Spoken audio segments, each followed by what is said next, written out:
that text. And then we'll do a quick preview of the vascular anatomy.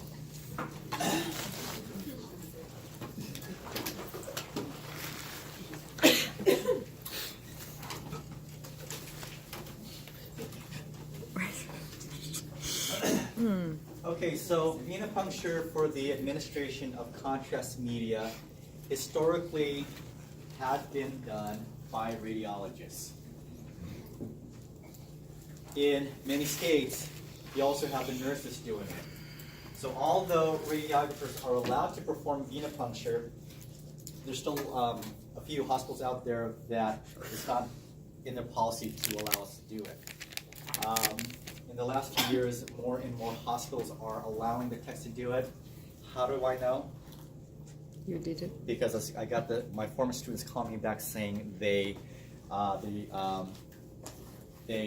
threw away their certificate, they lost their certificate, and now they're requiring to see their certificate so they can perform venipuncture. So I'm getting students now asking for copies of their certificate because now they're doing it. Okay, so it's looking better now. All right.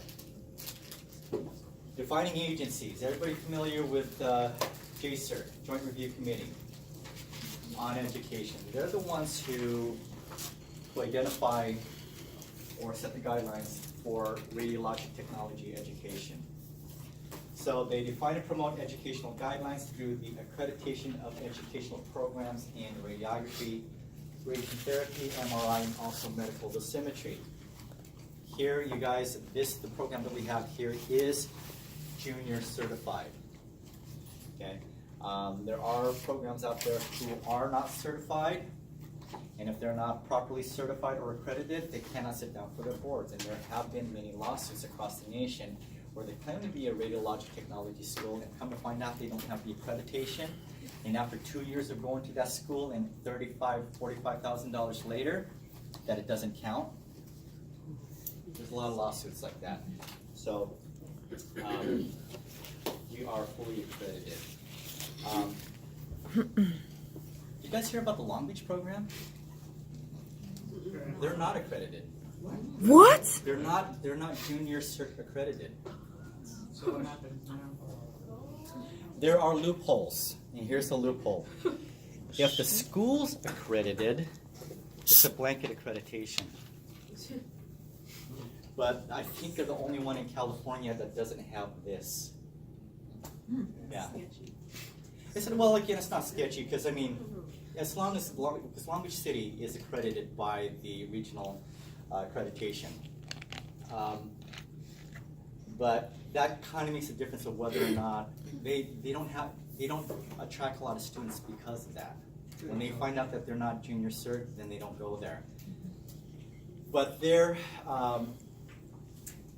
legit because if you look in the California State Department of Radiologic Health branch, you will see them listed as an accredited school.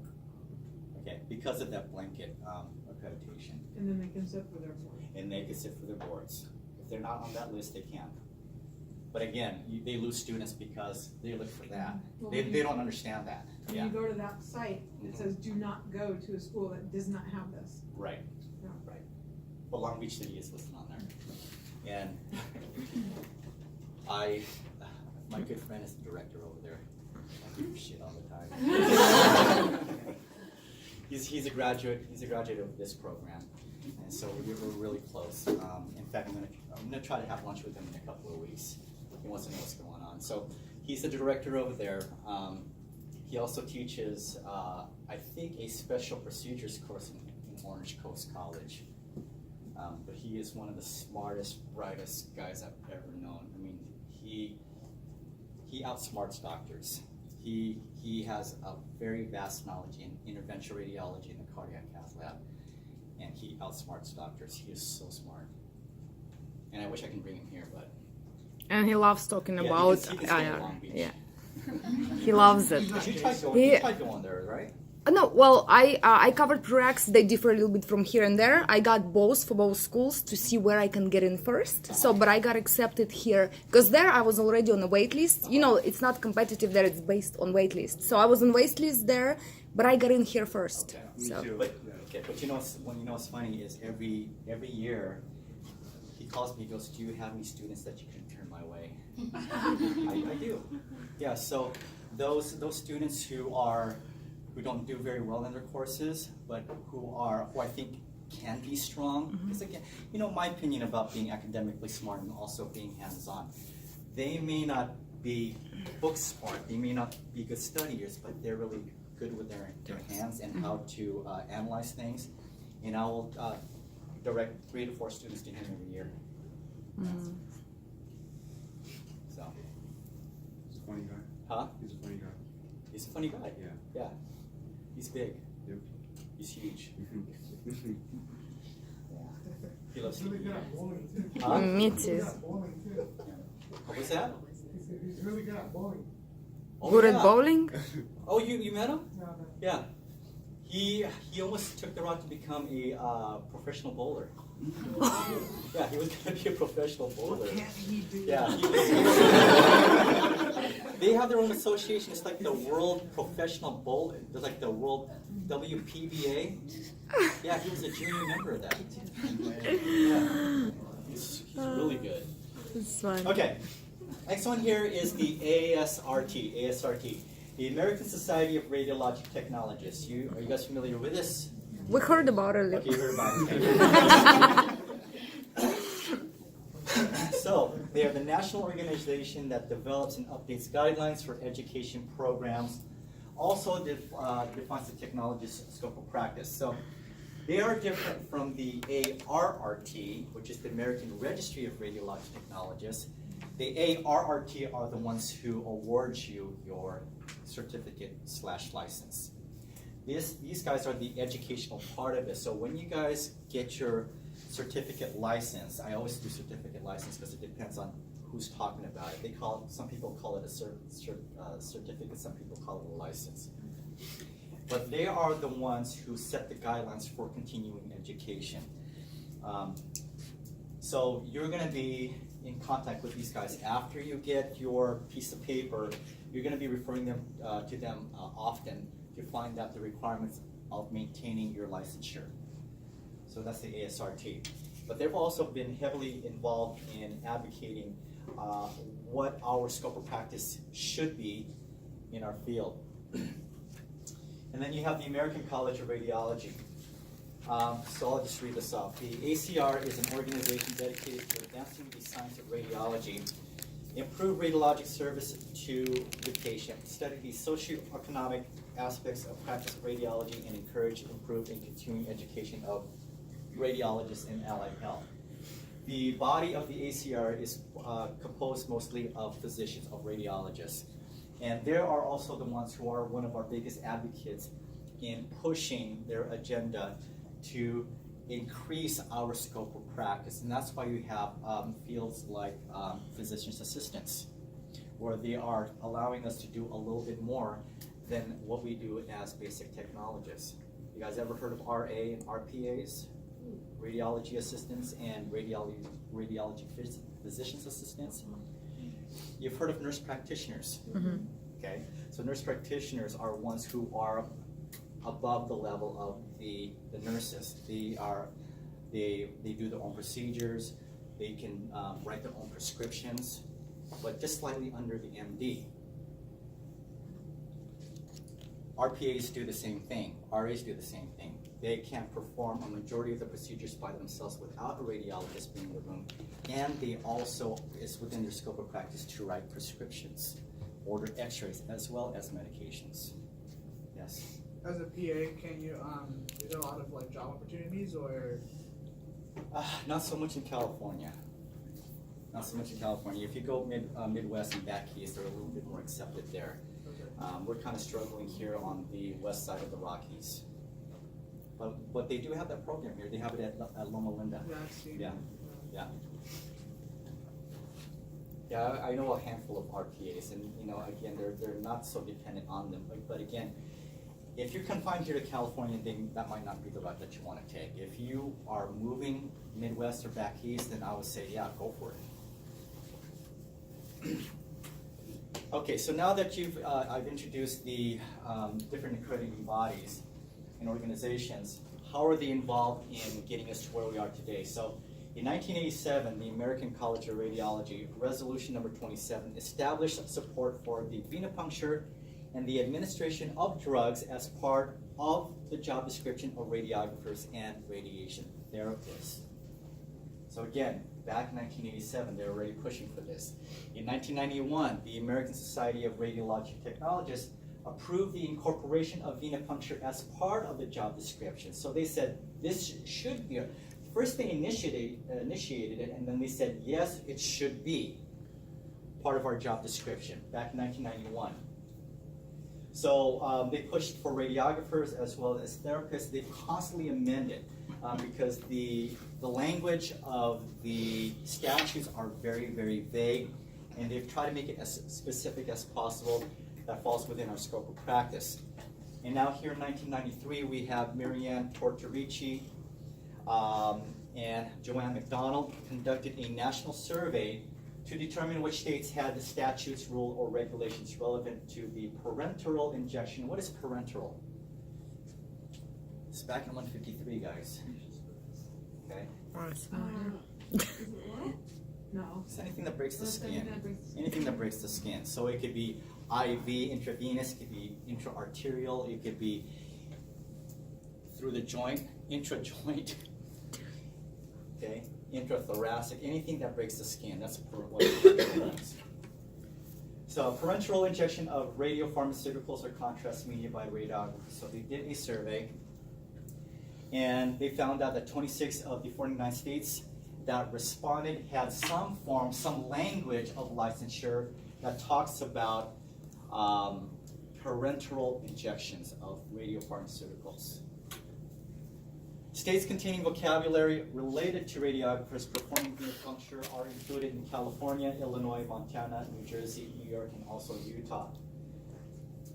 All except New Jersey provided statements authorizing nuclear medicine technologists to administer drug or contrast media. New Jersey prohibits radiographers and radiation therapists to perform venipuncture and inject drugs and contrast media. And then New York prohibits radiographers and radiation therapists to perform venipuncture. So there's not a lot of them out there that, again, allows the technologists to perform such procedures. Now, Senate Bill 1334, this is California. Radiologic technology as it refers to venipuncture. The original legislation in 1995 only allowed technologists to complete an injection of contrast material under the direct supervision of a physician. What that meant is, let's just say, in CT, where they do require a lot of contrast media for vascular studies, the doctor would start the IV. He'd push a little bit of contrast into the vessel, and then the technologist will finish the administration of the contrast media by hand or mechanically if they used a power injector. In radiology, diagnostic radiology, the type of procedures that we would do in there is, one of them is called an intravenous pyelogram, which is a study of the kidneys, the ureters, and the bladder. The doctor would come in and we would prepare a syringe that's about, we have two 20cc syringes, two 20cc syringes. You guys know how big that is? It's about this big and about this diameter, okay? Two of those, we would prepare them. The doctor would come in, start the IV, inject about maybe 10 cc's in, and they'd hand the syringe to you to finish, okay? That was our scope of practice then, okay? So they started and we'd finish it. And the doctor would not leave the room. Why not? In case of what? Shock. In case somebody has an anaphylactic reaction, in case they have an allergic reaction. So the doctor stayed within the room while the contrast was being administered.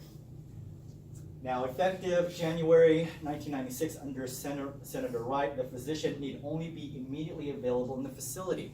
So what that meant is, we'd still finish the injection, but they no longer had to stay in their room. They just had to be an earshot away, somewhere in the facility. So if something were to go wrong, they can respond to the emergency. So they no longer had to be physically in the room. Senate Bill 571, amended in August 1997, further defined the training, education, scope of practice for technologists performing venipuncture. So again, it's been in the talks that we should do it. We should allow the technologists to perform this. But now they came up with this bill. You guys understand how laws are made? Have you guys ever watched Schoolhouse Rock? You guys know Schoolhouse Rock, how a bill becomes a law? Okay, so the bill is basically, it's presented to the House. The House is divided into two different parties. Okay, in California, instead of the House of Republicans, the House of Representatives, we have the Assembly.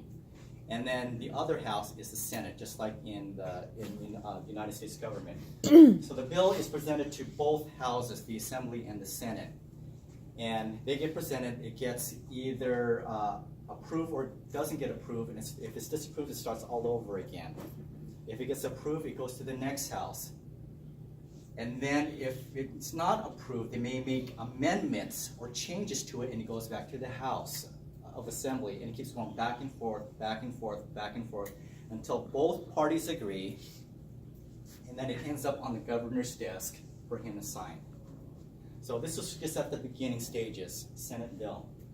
Senate Bill 571, amended in August 1997, further defined the training, education, and scope of practice for the technologists performing venipuncture in the administration of contrast media. So it was a little bit more defined of what we are supposed to do as technologists. So they've already talked about what our responsibility is in starting an injection. So if we look over here at C, it says, for general supervision, the purpose of this section means the direction of procedures are authorized by the section by a licensed physician and surgeon who shall be physically present within the facility and available for the facility. So what that means is now they are allowing us to perform venipuncture, but the doctor still has to be within the general vicinity. But how do we even get to that point of starting venipuncture? And so now they outlined it. And this is what we apply in this class. We are following what's outlined here in the Senate bill to assure that we have the training, we have the education to allow us to perform venipuncture on our own, on the discretion of a physician who's physically somewhere in the area. So the training and education is deemed sufficient if the radiologic technologist complied with both of the following. Received a total of 10 hours of instruction. We're going to do that hopefully in 4 weeks, including all of the following. So this lists what we're going to be covering in our lectures.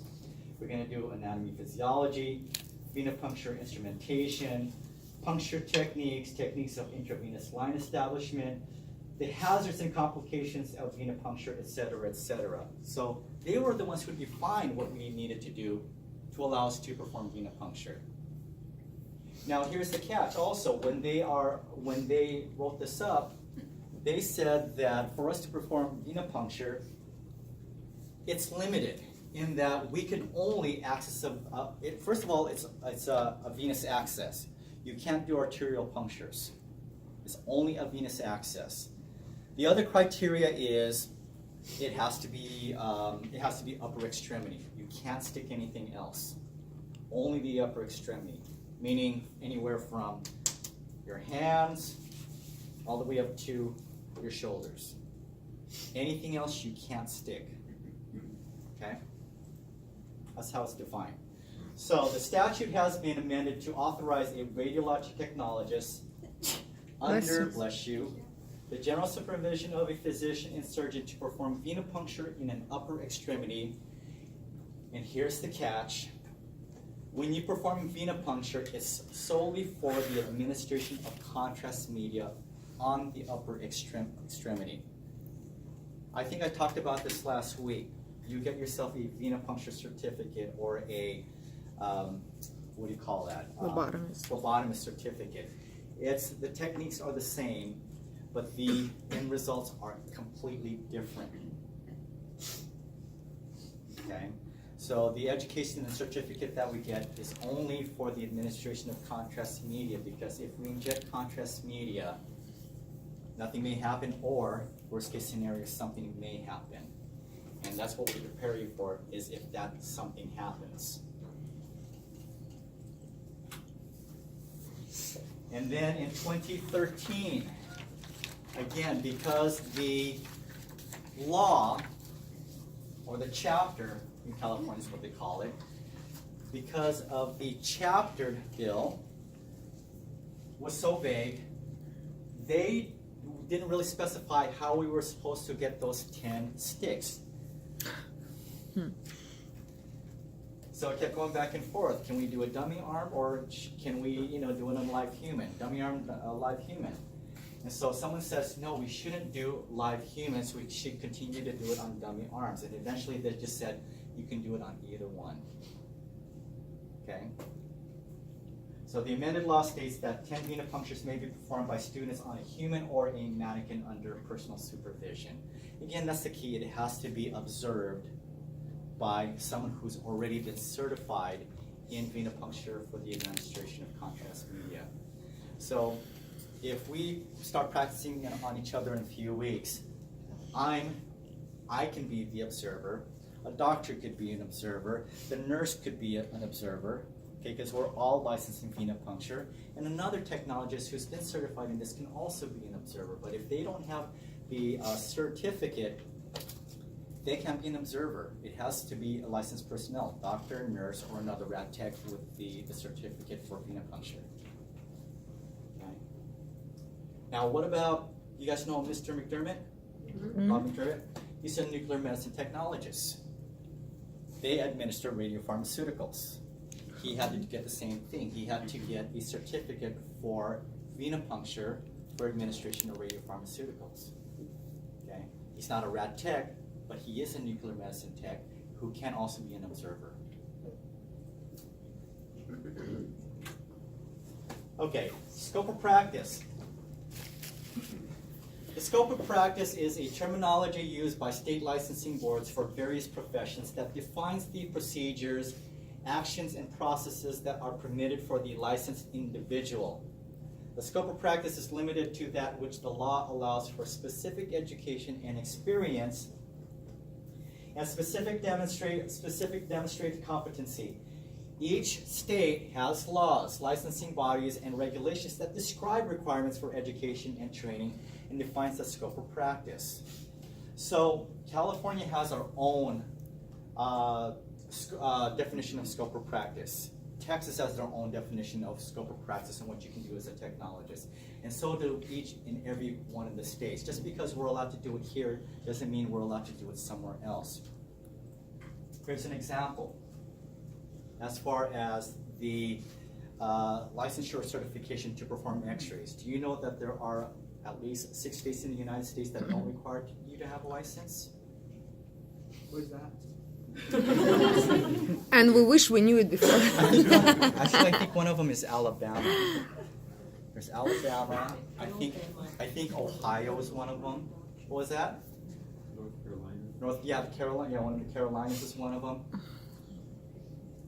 Yeah. And that was the same thing too with mammography, because there was a big debate on that with mammography. A lot of states didn't have licensing for mammography, and that's a big deal when you're using radiation to expose the breast tissue. Man, that went all the way to the White House, so that was a big deal. Okay, so scope of practice.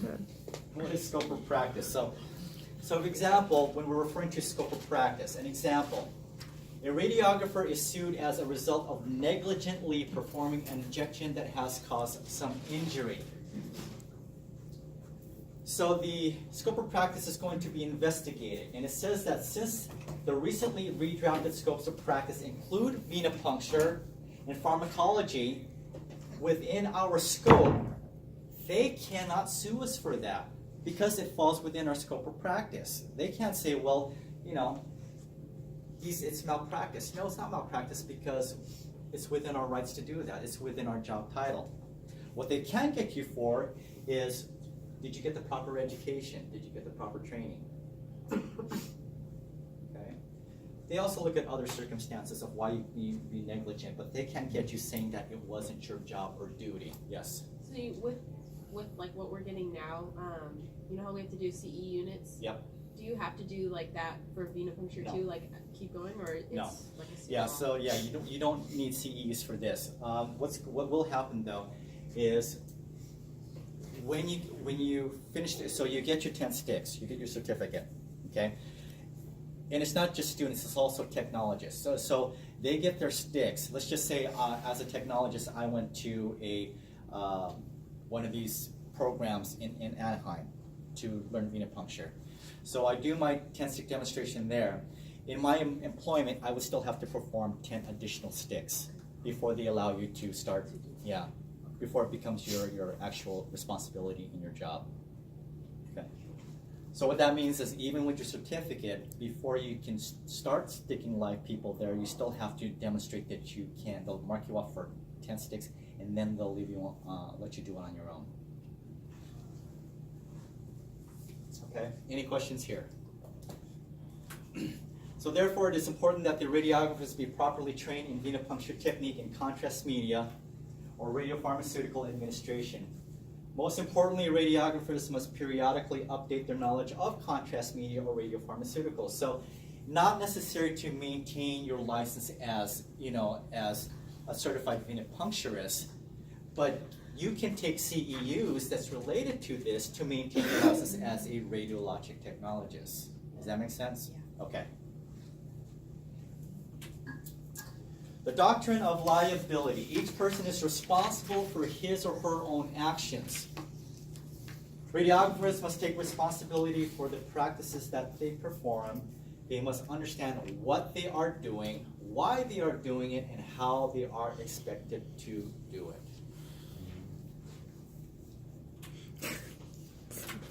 All right.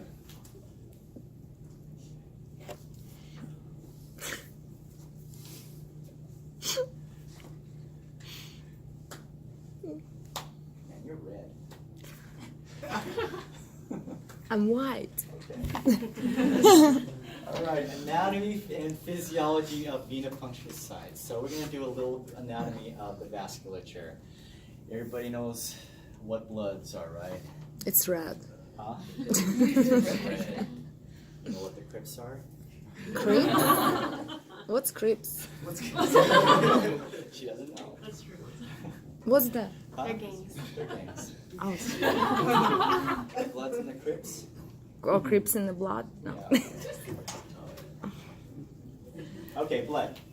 So blood is a, so you guys know this, but I have to do it. We're just gonna fly through it, okay? If you have any questions, put your hands up. Okay.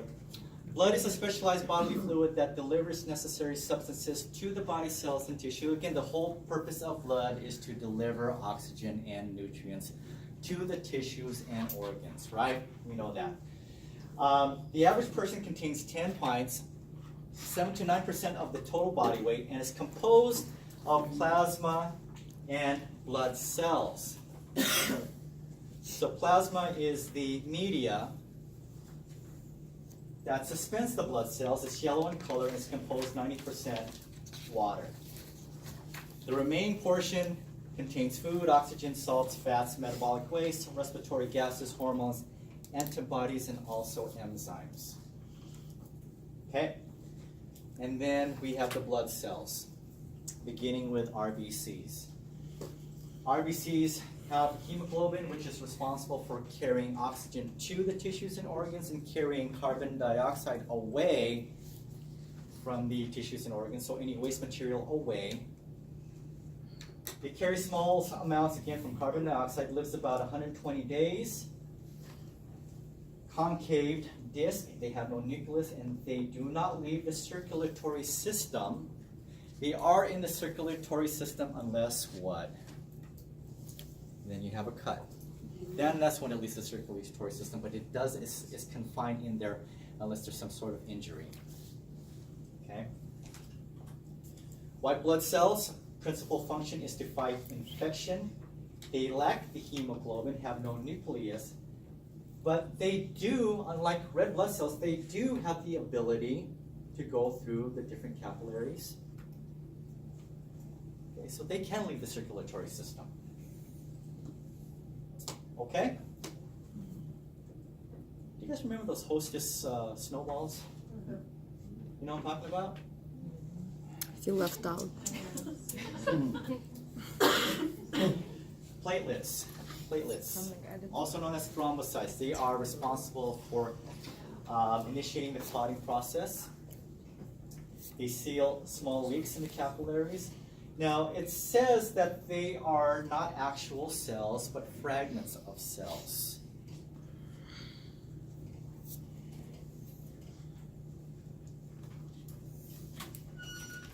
So the purpose, the function of blood vessels, together with the four chambers of the heart, form a closed system for blood to flow. Blood may only escape if there is injury to some part of the wall of the system. So the circulatory system, we have arteries, veins, and then we have capillaries. Arteries. So arteries are responsible for carrying blood from the ventricles. It's oxygenated blood, delivering blood and nutrients to the tissues and organs. The exchange happens at the smallest portion of arteries. The smallest portion of the arteries called an arteriole. They form a web-like network around the tissue organ where gas exchanges occur. They deliver oxygen nutrients, and then the unoxygenated blood goes back into the veins to get recirculated, get reoxygenated, and the circulation starts again. So capillaries allow the exchange between blood and body cells, or between blood and oxygen in lung tissues. The capillaries connect arterioles and venules. And venules are going to be the smallest portions of what? Veins. The veins, okay? So vein is going to return blood back into the heart to become reoxygenated. Okay? Got it? Got this right.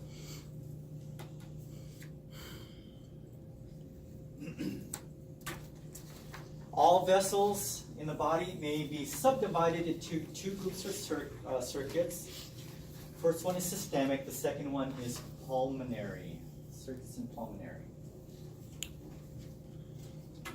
Systemic circuit, arteries and veins serve the body. The circuit supplies oxygen and nutrients to all the tissues and organs. So that's your systemic circuit. The second circuit is referring to how the blood gets oxygenated. That's your pulmonary circuit. We'll get to that here in just a second. So after the blood gets oxygenated in the lungs, they leave the lungs by way of what's PV? Pulmonary veins, okay? So from the lungs you have the pulmonary veins, and from the pulmonary veins, okay, again, now they're oxygenated. It's going to go into the left atrium, into the left ventricle, and then is pumped out by way of the aorta. And then blood is, oxygenated blood is delivered to the tissues. Okay. After the exchange happens, it's going to go back into go through the capillaries. And now let's talk about the pulmonary circuit. The pulmonary circuit is just where the blood becomes oxygenated again. So, I mean, that's not just what it says here. I mean, you guys can read through that, but I think you understand, right? So we'll talk about the pulmonary circuit here in this chart. So after the gas exchange occurs at the tissues and organs, now blood is returned into the venules and into the veins. So this is the pulmonary circuit right about here. SVC, that's your superior and inferior vena cava, and into the right atrium, and into the right ventricle. Okay. And now it's going to go into through the pulmonary artery through the lungs. So this is the pulmonary circuit right around here. Okay, the pulmonary circuit involves the pulmonary artery, the lungs, and the pulmonary vein. Pulmonary artery, lungs, pulmonary vein. surface of your pulmonary circuit. Okay? Right. Anatomy of blood vessels. So let's first talk about arterial walls. They are thick. Why are they thick? For pressure Pressure from where? everywhere. Because of the high pressure coming from the heart, right? So the walls are going to be a lot thicker. It's required, again, to receive blood from the left ventricle under very, very high pressure. So the wall has to also be very strong. The aorta is the thickest wall at 2.5 centimeters in diameter. They have 3 layers resembling 3 layers also of the heart. The arterioles are smaller and thinner and less elastic. So what it's saying here is the further that the arteries are from the heart, the walls are not as thick and they also get smaller. The closer you are to the heart, the walls are thicker and greater in diameter. Okay? So the 3 layers, I don't know if it's covered here. Is it covered here? Oh yeah, we'll go there later. Okay. Now the vein walls are going to be a lot thinner, less pressure, further away from the heart. So vein walls become thicker as veins become larger, however relatively thinner when compared to arteries. The blood is transported back into the heart under very, very low pressure. So how else are we going to get that blood back to the heart? Muscular contraction. Movement, yeah, muscular contraction. What else? You're not going to find these in the arteries, you're going to find them in the veins. Valves. One-way valves, so it's one-way direction, okay? The veins are easily collapsible. Again, they have the one-way valves, and again, muscle contraction is what aids the unidirectional flow of blood back into the veins. Veins are described as having tributaries that unite. Veins are described as tributaries. What are tributaries? Waterways. Yeah, waterways. Like I knew that. Yeah, waterways, come on. Yeah. You Googled. Yeah. Yeah, so they're like waterways, rivers, streams. So they start off in little branches and it flows into one larger form of body of water. While arteries are described as a tree trunk and it branches out. That's I think a test question, but you guys knew that already. Veins can be superficial, close to the surface of the skin, or deep, accompanying arteries. Arteries are sometimes named by location: femoral artery, the organ they supply, like in renal artery. And veins can be named with the artery they accompany, like a femoral vein. You have femoral artery, you have femoral vein. But not always like carotid artery and jugular vein. So what does that mean? Confusion. Really that's no what- rhyme or reason. They just name it whatever they want to name it. Right? Makes no sense. So wrong. Yeah. All right, the layers. So the layers applies to both. It's the same layers that apply to the arteries, the veins, as well as the heart muscle. They have 3 layers. The tunica intima is the internal coat or layer of flat cobblestone-like cells that form a lining membrane with connective tissue and elastic tissue base. So the internal coat is going to be the ones that's going to be most elastic, more pliable to the heavy pressure.